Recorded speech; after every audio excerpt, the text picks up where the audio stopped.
First of all, congratulations.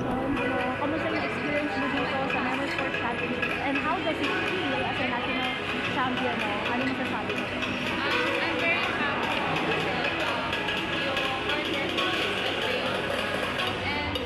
And I want to say congratulations to all the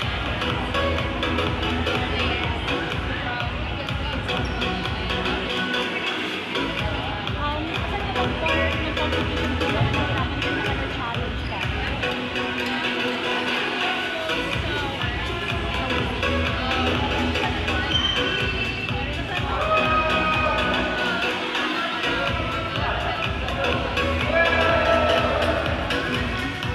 Okay, Patrice, ilang taon ka na anong taon ka na nag-umpisa diyan sa Memory Sports? At ano ba yung mga recent achievements na nakuha nyo? Since alam natin bago ka pa lang dito sa ating field eh.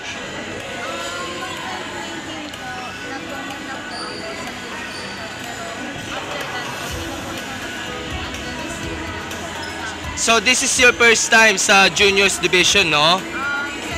Second time na. And of course, sa pagsali mo nga sa international and even the national competitions, na-challenge mo nga yung sarili ninyo dahil alam mo naman natin, may mga nagko-compete nga rin na mga juniors galing sa iba't ibang bansa, especially yung Mongolia na dumating dito, umakat din ng mga medalya niya during the competition na masabay niyo.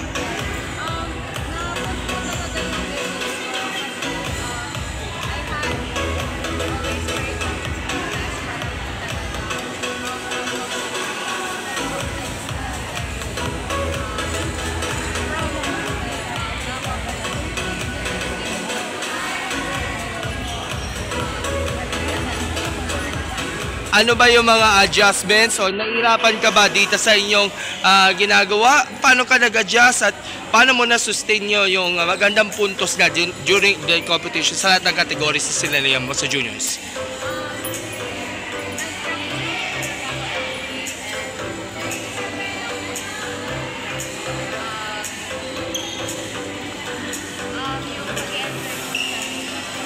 What's next for you after this competition? Ano ba yung mga upcoming tournaments na sasalihan mo ba? I'm not sure po, pero I think I'll try to join the Asia Open Memory Championship in India. Having said that, no, paano mo paghahandaan yung Asian Championship sa India this November? Well, parang less than 2 months na lang ating preparation. Paano mo paghahandaan?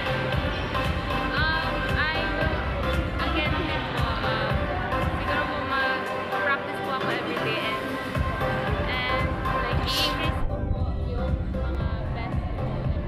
Aside from being an mind sports athlete, you're also a student. Yes. Paano mo na pagsasabay yung pag-training as a student and as an athlete? Kapag po sa school, tinatapos ko na lang po yung mga assignments and lessons po ng maaga para po makapag-practice ako ng memory sports. And lastly, what's your overall goals for your career as a mind sports athlete? Yung goals ko po ngayon is to get the Grandmaster title po. Soon, kapag po nakaya ko.